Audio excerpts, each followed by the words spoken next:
K방산이 페루에서 육해공 전방위 협력을 확대하며 중남미 진출 교두보를 다졌습니다. 이처럼 K방산은 또 한 번 지평을 넓히고 있는데요. 과제가 있습니다.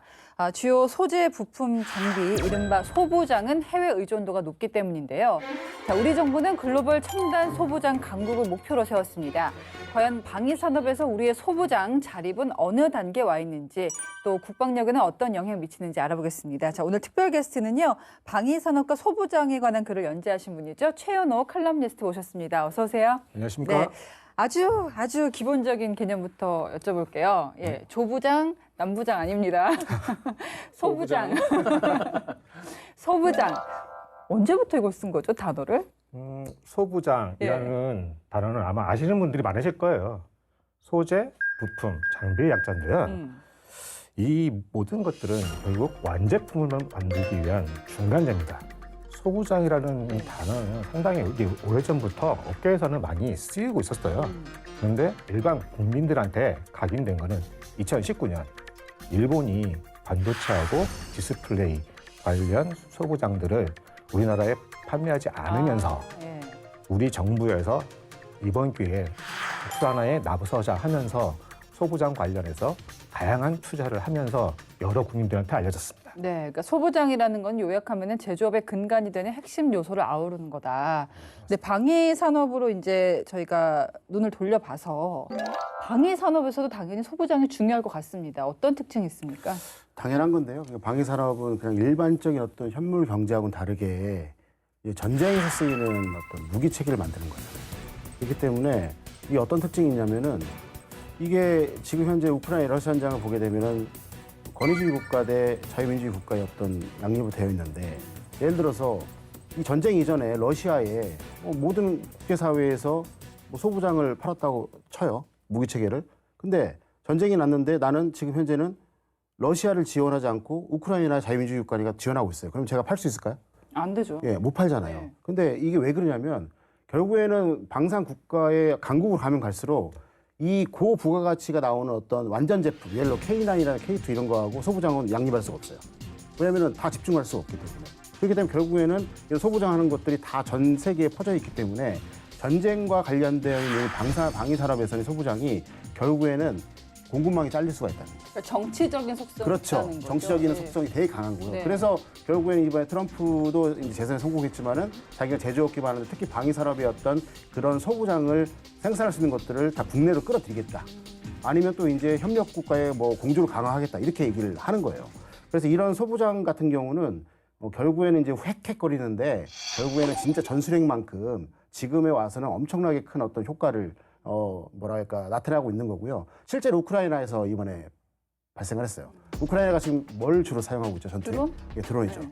드론을 사용하는데 그 안에 들어가 있는 부품들이 다 어디에 있죠? 아, 그게 다 중국에 그 있죠. 메이드 인 차이나. 네, 메이드 인 차이나에 그게 뭐 있잖아요. 대단한 기술은 그렇죠. 아닌데도. 예, 그렇죠. 그런데 이제 이게 지금 현재 DJI 걸 많이 사용하고 있기는 하지만은 어느 정도 정치적인 어떤 이슈라든가 그런 부분들이 다 마찰이 있었어요. 네. 그렇기 때문에 우크라이나 입장에서도 잘 수급돼서 사용하는 것 같지만은 중간중간에 끊기는 부분도 있었거든요. 그래서 국민들이 어떻게 했냐면 자기 집에 있는 밥솥, 그다음에 이제 공기청정기, 그다음에 진공청소기 안에서 들어있는 것들을 뽑아가지고 다 조립을 해서 군대에 보내주는 사태가 옛날에 일어났었어요. 무슨 태평양 전쟁 때 집에 있는 그러니까요. 솥단지까지 다 내는 예. 그런 식으로. 그래서 방위산업의 소부장은 일반 어떤 경제의 소부장하고 완전 다르다. 그렇겠네. 뭐 중국이 완전 러시아 밀착되지 않아서 그렇지. 만약에 이제 권위주의 국가끼리 친하게라도 했다면 끊어버리는 거죠. 그것마저도 수입을 못할 수도 있었다. 요즘에는 방위 산업에서 뭐가 중요해요? 지금 뭐 드론 얘기도 하셨는데 좀 가성비 있는 그런 소재들?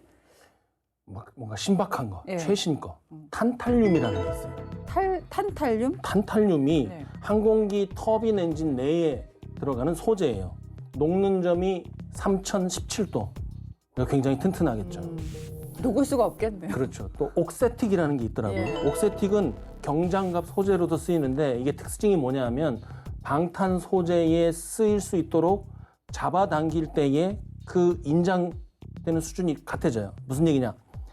우리가 X축으로 잡아당기면 통상 어떠한 물질은 X축으로 만들어나잖아요. 이것은 특수한 구조를 주어서 이렇게 잡아당기는데 위로도 늘어나요. 그건 장점이 뭐예요? 이것은 그만큼 질기기 때문에 방탄 소재에 들어가요. 그러니까 뭐 이게 뭐 쇠나 아니면 알루미늄 합금으로만 방탄하는 시대가 아니라 이제는 이런 특수한 소재를 가지고 방탄을 할 수 있다. 예. 근데 이건 너무 고차원적이고 너무나 신박한 거고, 기본적으로 우리가 소재라고 했을 때는 화 풀고 철탄 쇠알 쏴 이렇게 외우면 됩니다. 화 화 풀고 풀고 철탄 세알 쇠알 뭔지 쏴. 아시나 봐. 화학 구조물, 그다음에 플라스틱, 고무, 철, 그 탄소 소재, 세라믹, 알루미늄. 요거를 일반적으로 소재가 이 안에 다 들어간다. 화 풀고 철탄 세알 쏴. 세알 쏴. 예. 이렇게 외우면 되고, 이 7개 중에 처음에 질문이 그거잖아요. 방산에서 중요한 거. 금속에 뭐가 있냐면 우리 국가가 지금 추진하고 있는 핵심 소재이기도 합니다. 고품위 티타늄 합금이 있고요. 그다음에 변압기에 들어가는 비정질 코어, 수송기에 들어가는 고비강도 경량 철강이 있어요. 그리고 세라믹은 방탄 윈도우에 들어가는 다결정 세라믹스. 너무 어려워요. 어려워요. 네. 적외선 광학 렌즈에 들어가는 황화 아연, 초음파 센서에 들어가는 앞전 세라믹 복합체, 그리고 우리가 환호할 만한 게 하나 있는데 스텔스 기술에 들어가는 10GHz급 전자파를 흡수하는 복합 소재가 있습니다. 이게 우리가 기술이 없을 것 같지만 지금 한국재료연구원 등에서 발전시키고 있는 거죠. 또 융합 소재도 있는데 반도체에 방금 들어가는 이게 안티모니 기반의 준금속이 있어요. 이런 것들은 적외선 감지기에 들어가는 거고, 우리가 이것을 보유하기 위해서, 기술을 갖기 위해서 굉장히 노력하고 있는 분야고요. 마지막으로 하나, 야투경에 들어가는 칼코게나이드 유리 소재도 있습니다. 이걸 줄줄이 얘기한 이유가 미국은 국가소재자문위원회라는 데가 있어서 이러한 소재 개발을 위한 국력 결집이 국가 단위에서 이루어지고 있습니다. 근데 이 소부장 얘기 나올 때마다 히토류 얘기가 진짜 많이 나오거든요. 히토류가 굉장히 많이 필요한가 봐요. 히토류 중에서도 예. 네오디뮴이라는 좀 이름 어렵죠. 네오디뮴. 네오디뮴. 예. 앞에 너무 어려워서 이 정도에 쉽네요. 그렇군요. 네.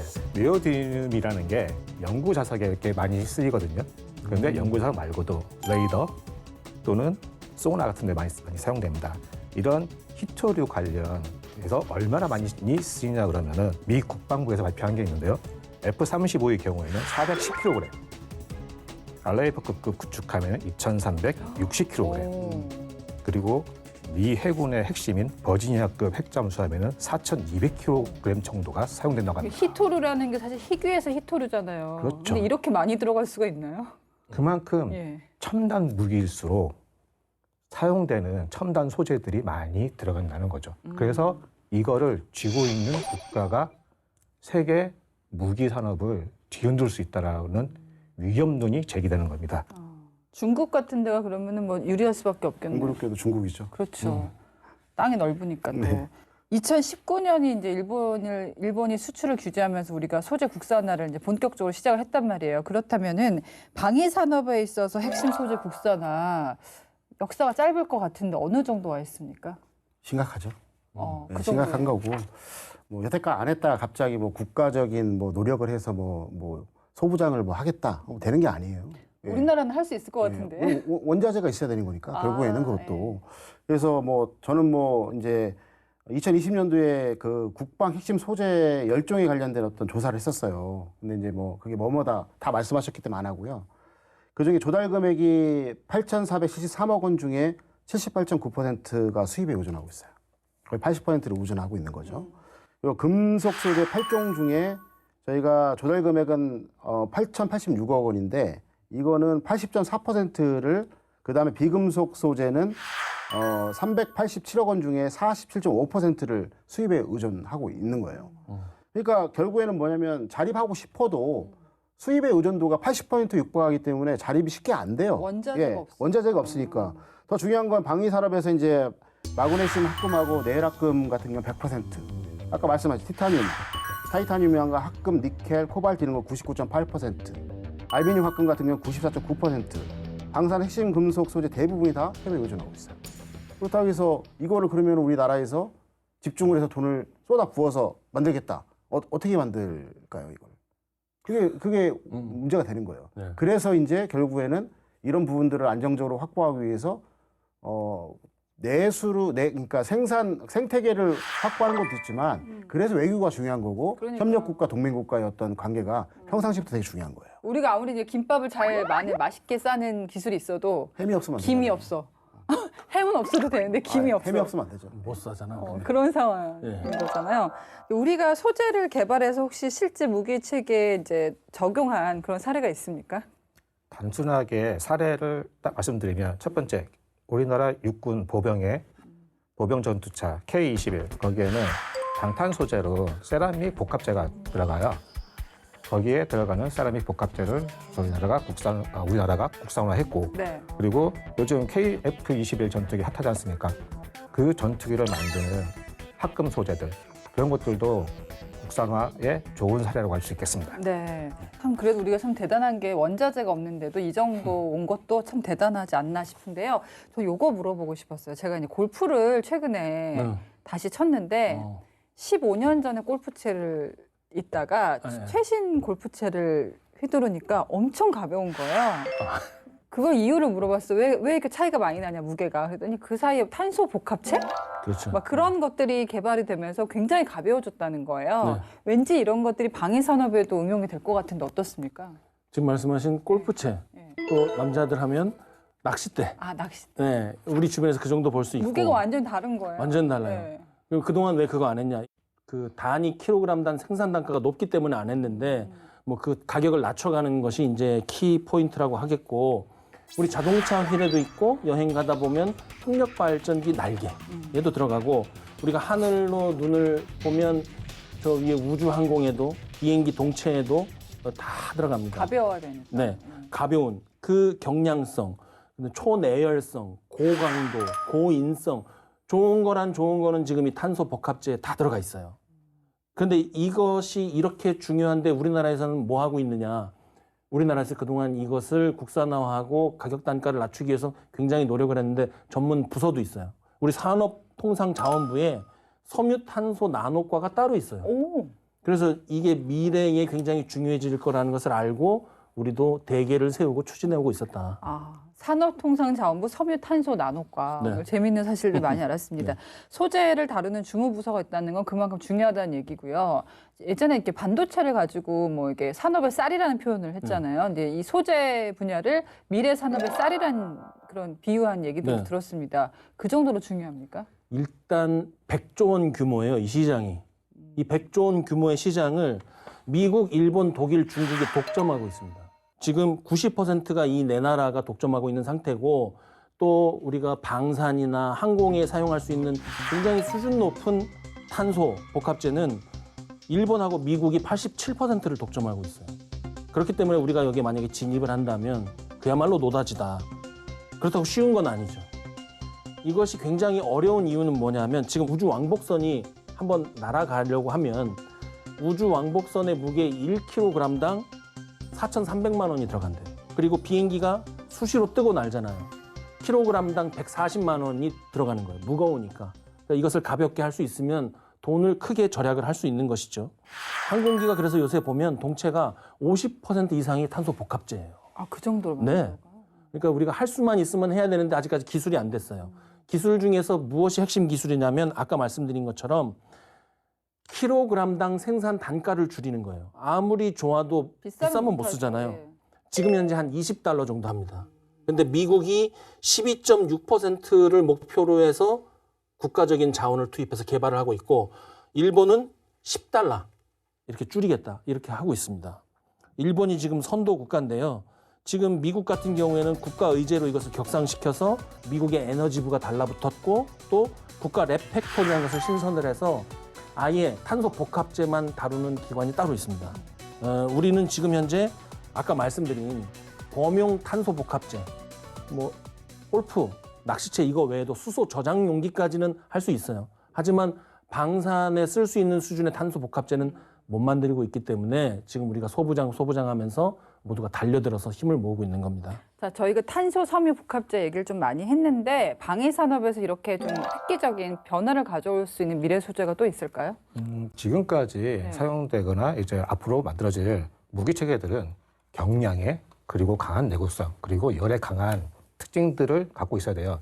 그래서 지금까지의 첨단 무기를 이끌어왔던 것들이 탄소섬유 복합제라든지 세라믹 복합제 등이었다면 앞으로는 이 성능들을 더 이끌어 올릴 그래핀 소자. 그래핀 많이 들어봤어요. 예, 네. 그래핀은 성분이 탄소예요. 탄소 하면 가장 약한 건 연피심이죠. 그런데 탄소 중에 가장 강한 게 뭐가 있겠습니까? 다이아몬드? 맞습니다. 다이아몬드처럼 강하지만 전기를 정말 잘 통해요. 그런 다양한 특징들이 있는 게 그래핀 스핀 소자인데 그만큼 만들기도 어렵습니다. 그렇군요. 그래서 탄소가 앞으로 되게 중요하네요. 탄소가 여기저기. 네. 그리고 이제 매력적이다. 추가로 말씀드린다면은 요즘 많이 들어오셨을 거예요. 나노 소재. 그렇죠. 그리고 앞으로 첨단 스텔스를 이끌 것으로 예상되는 메타 물질. 이런 것들이 앞으로 각광받을 소재라고 할 수 있겠습니다. 또 역사하면 남보람 박사님이잖아요. 그렇습니다. 네, 그동안 무게체계를 좀 획기적으로 바꿔놓은 소재들 쭉 읊어주신다면요. 고대하면 그대로 가야 돼요? 당연히 청동기 철기죠. 그것만큼 무기 세계를 바꿔놓은 그러한 소재가 없죠. 근대는 저는 플라스틱 꼽겠어요. 그렇죠. 예. 이 플라스틱이라는 게 플라스티코스, 모양을 바꾸거나 본뜰 수 있다는 뜻의 그리스어에서 온 것인데, 이 플라스틱 하면 우리가 알고 있는 것 같지만 사실은 굉장히 모르는 물질입니다. 왜요? 왜냐하면 플라스틱에 합성수지, 합성섬유, 합성고무가 사실은 다 들어가는 거예요. 이 고분자 폴리머를 소재로 한 합성물의 총칭이 플라스틱이거든요. 만약에 지금 현재 플라스틱이 없었다고 하면 우리가 이렇게 옷을 입고 있을 수 있을까요? 다 플라스틱이네. 네, 그렇죠. 전장에 있는 군인도 마찬가지입니다. 그 복장, 장비, 무기에서 플라스틱 빠지면 총 하나로만 예로 들자면 그거 들고 반나절 돌아다니면 플라스틱 없이 쇠뭉치로 만들어진 그럼 녹초가 되는 거죠. 그게 아니었더라면 나무로 만들었을 것인데 그 나무가 오늘날과 같은 무기의 강도를 발휘했겠어요. 그렇죠. 그러니까 플라스틱이 굉장히 중요했고 이 현대로 넘어와서는 역시나 실리콘이죠. 실리콘이라는 것이 연금술의 이 마법이 현실화된 거예요. 실리콘이 어쨌든지 간에 반도체에 들어가고 실리콘 밸리라는 말이 나올 정도로 현대 기술의 맹아인데 이 소재가 규소예요. 그러니까 모래하고 돌 가지고 실리콘을 만들어내는 거거든요. 그래서 어떻게 보자면 고대의 연금술사들의 염원이 현대의 실리콘을 통해서 현실화되었다. 이렇게 볼 수 있을 것 같고 각종 전자기기 지금 실리콘 없으면 못 들어가고 최근의 기술에 의하면 방탄 기술에도 이제 실리콘이 들어가면 공격하고 방어하고 의사소통하는 이 모든 군사의 영역에 실리콘이 들어갈 것 같습니다. 참 많은 소재들이 네. 개발되어 왔고 우리 역사가 발전해 왔는데 우리가 지금 세계 4대 방산 강국을 목표로 하고 있잖아요. 그러려면 이제 그 핵심 소재들 아까 얘기하신 것처럼 공급을 어떻게 받을 것이냐. 네네. 공급망을 확보하는 게 매우 중요할 것 같습니다. 어떻게 대처하고 있어요? 근데 우리나라의 제조업 역사를 보게 되면 60년대, 70년대, 80년대 생각을 해보시죠. 어떻게 하냐면 수입에 의존하다 보니까 사갖고 와서 제품을 만들어가지고 완성품을 팔아서 수출의 어떤 이익을 내는 방향으로 그렇죠. 계속해서 우리가 역사가 진행돼 왔기 때문에 네, 네. 이게 고스란히 방위 산업에 그냥 들어간 거예요. 그러다 보니까 결국에는 완성품, 그러니까 K2, K9, 뭐 F 이런 거에 되게 우리가 신경을 많이 썼던 반면에 소재에 관련된 부분들은 등한시 했다는 거죠. 겉에서는 우리 건데 그렇죠. 까보면은 좋지 예, 않다. 그렇죠. 다 의존도가 높은 거죠. 우크라이나 전쟁이 시작되면서 이게 통제가 됐을 때 무기 체계의 공급망이 얼마나 많은 타격을 입힐 수 있는 것을 우리 눈에 보이면서 나타난 거거든요. 그리고 우리나라도 이거를 이제 작년, 올해 들어와서 국가적 차원에서 이걸 좀 이렇게 해결해야 된다라고 해서 몇 가지 얘기를 했어요. 그래서 가장 중요한 건 눈에 보이지 않지만 이 방산 소재를 방산 부품과 동일시 여기는 개념 정립이 필요하겠다. 그게 첫 번째고요. 두 번째 뭐냐면 이 소재도 개발 생산 시험평가 인증의 전주기 차원에서 국방 핵심 소재 자립화를 추구하는 어떤 기반을 마련하겠다라는 발표도 했고요. 그래서 이게 되게 중요한 게 뭐냐면 어쩔 수 없이 해외에 의존할 수밖에 없는 거면 해외에 지금 현재는 어디에 뭐가 나는지 알고 있어요. 그런데 그게 아까 말한 것처럼 정치적이고 경제적이고 또는 기후 변화에 의해서 어떨 때는 공급이 잘 되고 어떨 때는 안 될 때가 있을 거 아니에요. 그거를 실시간대에 이거를 워닝해 줄 수 있는 시스템을 갖춰야 돼요. 이게 이제 되게 중요한 사항인데 이거를 못하게 되면은 전쟁이 일어나서 갑자기 러시아 쪽에 편이 아닐 거라고 했던 나라가 갑자기 러시아 편에 되면서 그동안 우리에게 많은 공급을 해줬던 그 부품이 또는 소재가 날아가 버릴 수 있는 거잖아요. 그런 정치적이고 경제적인 부분과 또 기후 통제, 네. 기후 문제 때문에 나올 수 있는 그런 부분들까지도 실시간대 민감하게 우리가 반응하면서 워닝해주고 그거를 전 세계적 지도를 쫙 펼쳐놓고 A라는 지역에서 이게 좀 부족하지? 그럼 야 C로 올려. 그러면 우리가 여기 뭘 볼 수 있죠? 아 A라는 나라뿐만 아니라 이거는 C라는 나라하고도 협력을 강화해야 되겠구나 하면서 군사 협력을 넓혀 나가는 거겠죠. 그래서 이런 부분들이 뭐냐면 우방국가, 협력국가, 글로벌 이 공급망을 협력해 나간다는 거거든요. 예, 그래서 예. 이 네 가지 정도는 저희가 지금 하고 있고 계속해서 집중을 해야 될 것 같습니다. 지금 이제 얘기하신 와중에 소재, 부품, 장비는 수입을 하고 완제품을 수출하는 방식의 경제 성장을 했고 방위 산업도 마찬가지다 짚어주셨는데 그러면 지금 방위 산업에서 부품은 어느 정도 국산화가 되어 있나요? 지금까지는 이제 많은 소재와 부품들을 수입을 해왔잖아요. 근데 이제 얼마나 국산화를 해왔느냐. 이거는 수치로 지금 나온 게 있어요. 여러분들 많이 들어보셨을 거예요. 국산화 비율. 이 단어를 하는데 잠수함을 예로 들어보겠습니다. 해외에서 라이센스 했던 장보고 1 들어보셨죠? 그리고 장보고 2. 이 두 잠수함은 40% 미만이에요. 그런데 우리 기술로 설계하고 건조하고 있는 장보고 3급의 경우에는 배치 1은 76.2%, 그리고 현재 지금 건조되고 있는 배치 2는 80% 상당히 이상이라고 합니다. 그리고 이제 다른 이제 분야를 살펴보자면 한국방위산업진흥회의 완제품 대비 주요 구성품 국산화율 현황 통계계 자료에 의하면 2023년 기준입니다. 무기체계 국산화 부품률은 화생방 91.3%, 네. 상당히 높죠. 네. 그리고 통신 전자장비 91%, 유도무기 81.7%, 화력 76.4%, 탄약 75.8%, 기동 74.3%, 함정 69.5%, 그리고 광학 66.4%입니다.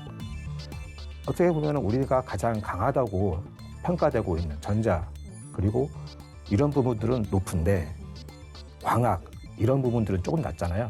이건 소재 때문에 그런 경향들이 상당히 갈리는 걸로 보고 있습니다. 소재 때문에. 네. 지금 그 반가운 소식이 하나 있었는데 전차 K2가 엔진에 이어서 변속기도 국산화가 이루어졌다. 그래서 어떻게 보면은 국산 심장을 달게 된 셈이다. 근데 우리가 국산화율이 99.5% 할 때 네. 되게 높게 보이잖아요. 높은 거 아니에요? 함정이 있어요. 100%를 달성하지 못하잖아요. 그게 뭐냐면 99.5%를 달성하더라도 그 0.5% 때문에 그 무기 체계가 생산이 안 될 수 있다. 만약 거기서 문제가 생기면은 그러니까 우리가 바라볼 때 그 지수가 높다고 해서 그게 좋은 게 아니라는 거예요. 나쁜 건 아니잖아요. 나쁜 건 아니죠. 근데 우리가 딱 보게 되면 지수가 높기 때문에 그 나머지를 신경을 덜 쓰게 되게 되면 나중에 결정적인 순간에 우리의 발목을 잡을 수 있다. 어차피 만들 수 없으면 예. 0%인 그렇죠. 거니까. 예, 그렇죠. 그래서 이런 부분들이 그럼에도 불구하고 이런 국산화율을 계속해서 높여야 되는 게 뭐냐면 저희가 K2를 여태까지 이제 그 양산할 때 1차부터 3차까지는 독일제 변속기를 사용했어요. 그러면 이거를 어느 나라에 팔고 수출하고 할 때는 그 변속기에 관련된 라이센스가 독일에 있기 때문에 일일이 독일에게 다 이제 허가를 받아야 되는 그 번거로움이 있어요. 그러면 어떻게 되죠? 시간이 지연되잖아요. 그래서 우리 이제 그렇게 되면 우리 빨리빨리 하는 우리 방산 산업의 특징에 좀 위배가 되는 부분이 좀 있을 것 같고요. 비로소 이제는 이제 4차 양산을 2028년까지 하는데 이제 150대 K2를 하게 되는데 그런 일사천리를 할 수 있는 그런 계기가 되었다라고 하는 거고요. 그다음에 이런 부분들도 뭐가 중요하냐면 우리나라의 어떤 방위 산업의 특징의 핵심이 뭐다? 무기체계 플러스에서 그거를 운영유지 보수할 수 있는 MRO까지 해줄 수 있다는 거예요. 그러니까 뭐냐면 그 MRO는 이제 세 가지로 구성되거든요. 이건 이제 P는 플래닝, 계획을 하는 거예요. 그다음에 C, 그거는 컴포넌트, 소부장을 의미하는 거고요. S는 서비스에서 운영유지 보수, 교육훈련 이런 걸 다 하는 건데 이것들을 우리가 다 갖고 있는 것과 그 중에 하나를 다른 쪽에 의존하는 것과는 우리가 패키지로 할 때 차이가 많겠죠. 이렇게 이제 K2 관련된 국산화율이 높아졌기 때문에 이 MRO가 일사천리로 패키지로 갈 수 있다. 그렇게 되면 지금보다 더 매력적으로 해외에서는 이 K2를 구매를 해서 이제 우리는 이 운영유지 보수를 한국에서 다 해줘 네. 라고 하는 걸 하게 되면 걔네들도 인력과 시간과 자원을 절약할 수 있기 때문에 되게 좋은 거죠. 그래서 이 국산화 부분이 앞으로 K 방산 열풍을 이어나가는데 핵심이라고 할 수 있습니다. 아, 그렇군요. 지금 뭐 우리가 무기를 제작을 했는데 외국산 부품이야. 근데 거기에 문제가 생기면 어떤 문제가 발생하는지를 좀 짚어주셨는데 그 실제 사례들이 있습니까? 사례들은 상당히 많습니다. 예. 첫 번째, 동맹국끼리도 서로 견제하는 경우들이 있어요. 2018년에 프랑스와 영국이 공동 개발한 스칼프라는 순항 미사일이 있습니다. 지금 우크라이나에서 열심히 잘 쓰이고 있죠.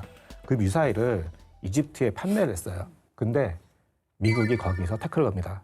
그 안에 들어가는 핵심 부품 중에 우리가 판매한 게 있는데 이것 때문에 이거는 우리가 이집트에 판매를 못해. 거기에 화가 난 프랑스가 알았어. 그럼 우리가 이걸 국산을 해버릴게. 해서 결국은 국산을 해서 이집트에 수출을 했어요. 네. 그리고 이것들을 만드는 회사가 범유럽의 미사일 메이커가 MBDA라는 곳이 있는데 이런 일들의 자극을 받아서 아스람 블록 6라는 신형 공대공 미사일부터는 미국제 부품을 완전히 제거를 해버립니다. 그럼 미국이 더 이상 어떤 나라에 수출하든지 간에 태클을 걸 수 없게 되는 거죠. 그리고 두 번째 사례, 이건 아마 여러분들께서 신문 등이나 방송 등에서 많이 보셨을 거예요. 태국이 얼마 전에 중국제 잠수함을 사오려고 했잖아요. 근데 그 안에 요구한 게 독일제 엔진이었습니다. 근데 독일은 태국이 군사 쿠데타에 의해서 집권한 현 정부의 제재를 가하면서 독일제 엔진을 판매를 못하게 됐어요. 그래서 그것 때문에 태국이랑 중국이랑 옥신각신하다가 결국은 중국제 엔진을 받아들였고요. 그리고 더 충격적인 게 하나 있는데 미국 세계 군사 강국이고 항공우주 강국이지 않습니까? 미국이 대형 위성들을 쏘아올 때 아틀라스 5라는 대형 로켓을 사용해요. 근데 그 로켓에 들어가는 엔진이 러시아제라는 걸 믿으시겠습니까? 사이도 안 좋았는데 뭐 지금 예. 트럼프가 들어오면 어떨지 모르겠지만. 그러니까 이미 그러니까 이제 지금 사이가 너무 안 좋잖아요. 근데 아직 이제 거의 운용을 거의 끝내긴 했는데 그동안 그 엔진을 대체를 하자니 새로 개발하는 돈이 너무 들어가는 거예요. 그래서 2000년대 초반까지만 해도 미국이랑 러시아랑 사이가 좋았거든요. 그래서 그때 장기 계약을 통해서 아, 장기 계약을 떴구나. 그래서 네. 갖고 와서 지금까지 쓰고 와 있었는데 결국은 사이가 안 좋아졌잖아요. 예, 예. 여러 번의 전쟁 등을 통해서 그러면 이제 그런 미국이 자극을 받고 그때부터 이제 민간 우주 기업들을 키운 거예요. 스페이스X 이런 기업들이 클 수 있는 토대가 결국은 러시아에서 의존하는 엔진에서 독립을 하자. 예. 그러면서 다양한 우주 벤처들이 생겨나면서 그걸 이제 대체할 수 있는 길을 마련해 나가는 거죠. 좋다고 해야 되나? 스페이스X 같은 이제 또 어떤 새로운 분야가 개척이 되는 계기가 된다고 하니까. 근데 중국산 부품에 관한 이슈도 많을 것 같아요. 최근에 이제 우러 전쟁 때 유럽 방산 업체들이 화약 생산에 필요한 핵심 원료도 대부분 중국에 의존하고 있다. 이런 놀라운 보도가 있었는데요. 뭐 실제로 세계 무기 시장이 중국산에 많이 의존할 것 같습니다. 네네. 추세로 따져본다면 어떨까요? 이게 심각한 문제인데요. 네. 이게 이 관련해서 이제 지난 4월에 이제 그 파이낸셜 타임스에서 발표한 게 있어요. 거기서 이제 인터뷰를 했는데요. 스웨덴의 사브와 독일의 라인메탈은 그 유럽의 방산업계가 중국산 이제 원료에 지나치게 의존하고 있다라고 밝혔어요. 또 특히 이제 라인메탈의 아르민 파페르거 CEO는 뭐라고 했냐면 유럽이 탄약 생산을 위한 면화 수요의 70%를 중국에 의존하고 있다라고 한 거예요. 이 면화가 뭐냐면 이 화학 물질로 해서 니트로셀룰로스라고 하는 건데 무연 화학의 핵심이에요. 이게 없으면 화약이 못 만들어지는 거예요. 우크라이나가 포탄을 지원해 주세요 하면서 국제사회가 해주려 하더라도 티는 안 내지만 중국의 입장에서는 러시아의 어떤 같은 권위주의 국가에 같이 사세에 있는 나라를 의존하고 지원하겠지 않겠습니까? 네. 이런 어떤 보이지 않는 통제 때문에 그 탄을 찍어낼 수 없었고 그게 수급이 원활하게 일어나지 않았었다, 지원되지 않았었다. 우리가 그거를 좀 이렇게 생각을 해야 될 것 같아요. 중국은 뭐 했다 하면 스케일이 크다 보니까 소부장 생태계도 빠르게 장악을 했을 것 같습니다. 어떤 식이었나요? 첫 번째 돈이죠. 돈. 예, 2019년에 38조 원, 2024년에 64조 원을 여기에 쏟아놓겠다고 발표를 했어요. 64조 원이 얼마나 큰 돈이냐면 자기들 스스로도 빅펀드라고 했습니다. 이러한 돈을 바탕으로 정부의 강력한 지원이 또 있어요. 정부에서 해외 소부장 기업을 유치하는데 어쨌든 해외 기업이잖아요. 땅도 주고 건물도 주고 보조금까지 지원을 해주는 거예요. 그런데 이 돈이 무한정 중국이 나오지가 않잖아요. 또 요즘에 중국이 사정 어렵잖아요. 그래서 공무원들 수당을 깎아가면서 여기에다 돈을 뿌려대고 있다는 소문이 있습니다. 그리고 이것뿐만이 아니라 정부에서 장비 표준 플랫폼, 소프트웨어 이런 것을 싼 가격으로 기업에 계속 지원을 해주고 있고요. 중국 장비, 그러니까 국산 장비를 구매를 하면 그 장비 가격의 30%를 정부가 지원해주고 있기도 하고 또 여러 가지 아이디어도 짜내는 거죠. 최근에 들은 것은 이거예요. 선발 기업, 어쨌든 자리 잡은 기업이 있을 거 아니에요. 이 기업은 후발 업체가 그 시장 안에 들어오면 시제품 성능 평가라든지 아니면 노하우 전수를 의무적으로 해야 됩니다. 서로 밀고 끌고 당겨주게 할 수 있어야 되는데 이렇게 해서 중국의 꼬심을 당해가지고 들어가면 족족 저는 망하고 단물만 빨리고 쫓겨날 거라고 봅니다. 제가 아는 형님 중에 보컬 코치 하는 분이 있어요. 네. 실용음악 보컬 코치. 한 8년 전 얘기입니다. 중국에서 보컬 코치로 초빙을 했는데 억 단위의 연봉을 제공을 한다는 거예요. 그 당시에 누가 보컬 코치로 억을 주니까 맞아요. 어마어마한 지원을 해주는 거죠. 3년 가르치고 노하우 이런 거 다 뺏기고 중간에 계약 철회하고 쫓겨났어요. 그게 너무 많을 것 같아. 많죠. 네. 우리나라 연기학원, 보컬학원 이쪽은 이미 한번 당했습니다. 지금 반도체도 뭐 지금 임원으로 모셨다가 네. 어떤 분은 뭐 간첩으로 감옥에 가기도 하고. 뭐. 그렇죠. 예. 감옥 가고 거기서 나몰라라고 쫓겨날 것이다. 조심해야 된다. 저는 이렇게 봅니다. 예.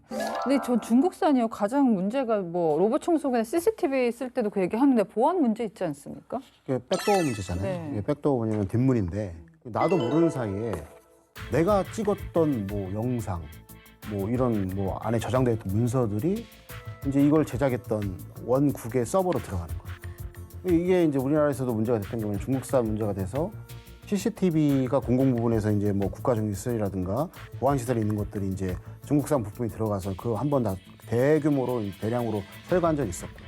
또 드론 문제, 공공 부분에 쓰이는 것들 그런 부분들이 이제 문제가 돼서 있었는데 이게 이제 그 왜 이게 문제가 되냐면 중국이 어느 정도까지 이제 기술을 이제 보유하고 있냐면 원격으로 통제를 해서 만약에 이제 제가 중국산 드론을 샀어요. 그럼 제가 이제 이걸로 가지고 중국과 협력국에 있는 어떤 대상을 향해서 이제 공격 행위를 하려고 할 때 이걸 못하게 할 수 있는 제어 장치까지도 원격으로 통제할 수가 있어요. 그러니까 되게 심각한 문제가 있는 거고 예. 실질적으로 이제 우크라이나 러시아 전쟁 초반에 어떤 영상이 나왔냐면 진짜 전 세계가 깜짝 놀랄 이제 영상이 나왔는데 우크라이나군이 DJI 드론을 정찰 드론을 이제 사용하고 있었어요. 뛰었단 말이에요. 근데 갑자기 그쪽 지역으로 포탄이 날라와요. 알고 봤더니 결국에는 중국에 있는 어떤 DJI인데 서버에 있는 어떤 부분하고 그쪽 그 드론하고 연동이 있어서 그게 실시간대 러시아군 포병으로 넘어가서 그 포가 날라온 거였어요. 그래서 이제 그 다음부터는 이제 우크라이나군이 정찰 드론을 DJI를 안 쓸 수가 없으니까 쓸 때는 GPS를 끄고 그 다음에 100에서 150m 날아간 상태에서 다시 켜고 운용하는 방식으로 바꾸고 있거든요. 그래서 이런 부분들이 보이지 않는 정보가 유출되고 그것이 나한테 바로 해가 될 수 있다는 것이 이제 백도어에 대한 되게 문제이고요. 특히 이제 전쟁이나 분쟁, 갈등 등이 있는 지역에서 이게 발생하게 된다면 그 승패를 좌우하기 때문에 한 국가와 한 문명의 어떤 역사와 그 다음에 미래가 이제 오고 가올 수 있는 큰 문제가 되는 거기 때문에 우리가 유심히 바라보고 대비를 해야 됩니다. 실제로 미국이 청정 드론이라는 검증 제도도 도입을 했잖아요. 이게 같은 맥락에서 있었던 건데 어떻습니까? 중국으로부터의 클린입니다. 근데 영어로 클린이 아니고 아군을 뜻하는 블루. 그래서 블루 UAS라고 합니다. 지금 제가 들고 있는 이 브로셔 지금 보이시죠? 근데 여기에 지금 파란색 마크 있지 않습니까? 예, 그게 이게 그 지금 블루 UAS 인증 마크예요.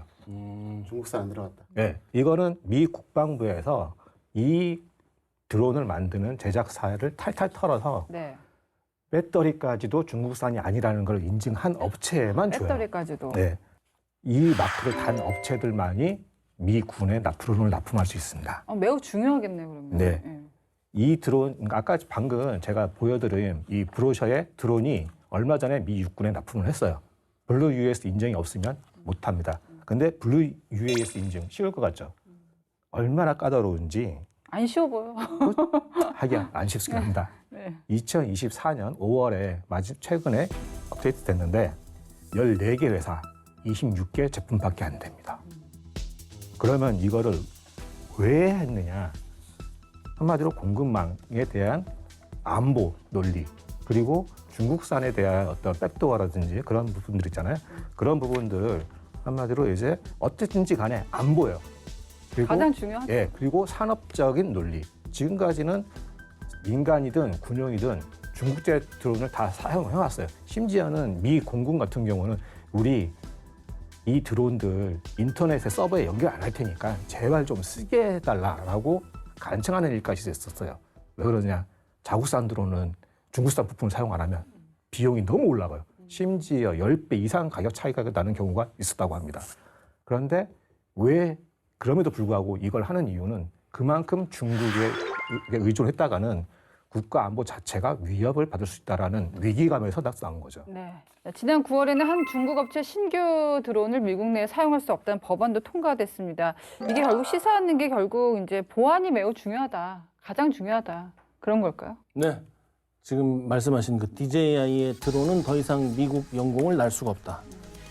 24년 9월 9일에 그 중국과 관련된 여러 법안이 하원에서 통과가 됐는데 지금까지 팔린 거는 소급 적용이 안 돼요. 하지만 앞으로는 이제 날아갈 수 없다는 법안이 일단 통과가 돼서 앞으로 후속 절차가 남아 있고 이때 무엇을 같이 처리했냐면 국토안보부가 중국 6개 기업이 생산하는 배터리를 구입할 수 없도록 하는 법안도 통과가 됐고 중국이 대만을 침공했을 때 중국이 갖고 있는 고위급이 갖고 있는 미국 내 자산을 전부 발표하고 그 자산으로부터 연결을 끊는 법안도 발표가 됐어요.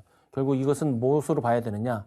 작게 봤을 때는 보안에 관련된 것이고 길게 봤을 때는 지금 세계 패권, 특히 기준과 표준을 놓고 버리는 미국과 중국의 싸움의 일부로 우리가 볼 줄 아는 해안이 필요합니다. 우리가 문제인 것 같아요. 미국하고 중국 사이에 꼈잖아요, 지금. 미중이 이렇게 패권 경쟁을 벌이면 우리가 그렇다고 해서 중국에서 수입해오던 뭐 소부장, 방위산업의 소부장을 다 끊을 수도 없고 어떤 영향을 미칠 거라고 보세요? 예, 긍정적인 부분과 이제 부정적인 부분이 다 공존해요. 그래서 부정적인 부분을 말씀드리게 되면 의존도가 높은 거에 대해서는 이제 그 제품을 만들 때 시간이 제한된다든가 아니면 그게 또 안보에 또 연결되거나 아니면 경제적인 어떤 중요한 어떤 제품들이라든가 핵심 부품하고 연결된다면은 우리 민생에 또 문제가 될 거고 우리 안보에 문제가 되겠죠. 근데 그런 차원에서 이제 아까 말씀드린 것처럼 국가적 차원에서 이제 공급망이라든가 생산 체인 그다음에 그 원산지라든가 소부장이 나타나고 이제 갖고 있는 지도들 같은 걸 만들어서 다변하려고 노력하고 있고요. 근데 여기에서 또 이제 이게 꼭 위기이지만 위기는 곧 기회다라고 하는 게 있는 것처럼 스타링크가 나왔던 것도 이런 어떤 위기로부터 나온 거잖아요. 그래서 우리도 이런 것들을 충분히 할 수 있는 부분들이 좀 있을 것 같아요. 가장 중요한 것들이 뭐냐면 MRO 시장이 가장 크거든요. MRO 여러 번 얘기했어요. 그렇죠. MRO 시장이 가장 큰 건데 거기서 이제 보게 되면 이제 아까 말한 것처럼 PCS 중에 C가 이제 소부장과 관련된 부분이 있기 때문에 그게 현재 미국의 입장에서는 함정을 저희 나라한테 이제 얘기를 하면서 양국 정상이 얘기하면서 너희 함정 만드는 기술 좋고 다 좋고 하니까 MRO도 좀 해줬으면 좋겠어라고 하는 건데 그 이유는 딱 두 가지예요. 결국에는 코비드-19가 진행되면서 이제 그 미국산 안에 있는 어떤 소부장 시장들이 어떤 침체가 있었다는 거, 그다음에 그와 관련돼서 MRO 시장들이 좀 이렇게 침체됐다는 거. 그 반면에 우리나라 같은 건 아직 살아 있잖아요. 그리고 두 번째는 미국과 중국이 전략 경쟁하면서 지리적으로 우리나라 가깝고 있기 때문에 그 함정을 미국에 왔다 갔다 하는 것보다는 그 근거리에서 바로 이제 정비, 유지, 보수를 한 다음에 운용하게 된다면 전략적 효과가 크기 때문에 우리가 이 소부장은 다시 한번 말씀드리지만은 그냥 자체적인 어떤 경제적인 논리와 방산의 논리가 아니라요. 정치적인 논리와 엮여 있기 때문에 이런 부분들을 잘 살펴보게 되면 기회가 올 수 있다는 겁니다. 이게 너무 이상적인 얘기를 하는 게 아닐까 싶기도 한 게 미국과 중국에 의존하지 않는 게 과연 가능한가? 그럼 미국과 중국에 크게 의존을 안 하면서 안정적으로 이제 국방 장비 같은 것들을 생산하고 있는 그런 나라가 있을까 싶은데 어떤가요? 있습니까? 솔직히 말씀드리면 네. 100% 혼자 할 수 있는 나라는 없긴 해요. 그럼에도 불구하고 독자적인 어떤 능력을 가지고 심지어 미국이 그 나라에 의존하는 곳이 있어요. 바로 일본입니다. SM-3라는 미사일 여러분 잘 아실 거예요. 탄도미사일, 요격하는 첨단 미사일이죠. SM-3도 블럭이 여러 가지 있는데 가장 최신 블럭 SM-3 블록 2A는 미국이 일본과 공동 개발을 해서 생산하고 있습니다. 그 외에 일본이 미 해군의 첨단 레이더 스파이6라는 게 있어요. 거기에 반도체 소자를 공급을 하고 있습니다. 그리고 SPY7이라고 이제 일본이 도입하는 새로운 레이더가 있는데 거기에도 일본 기업이 중요 부품들을 납품을 합니다. 일본이 그렇다. 자, 이제 마지막 질문인데요. 좀 짧게 한마디씩 들어보고 싶어요. 우리나라가 이제 해외 의존도를 좀 줄이고 자립을 하기 위해서 어떤 노력이 더 필요하다고 보세요?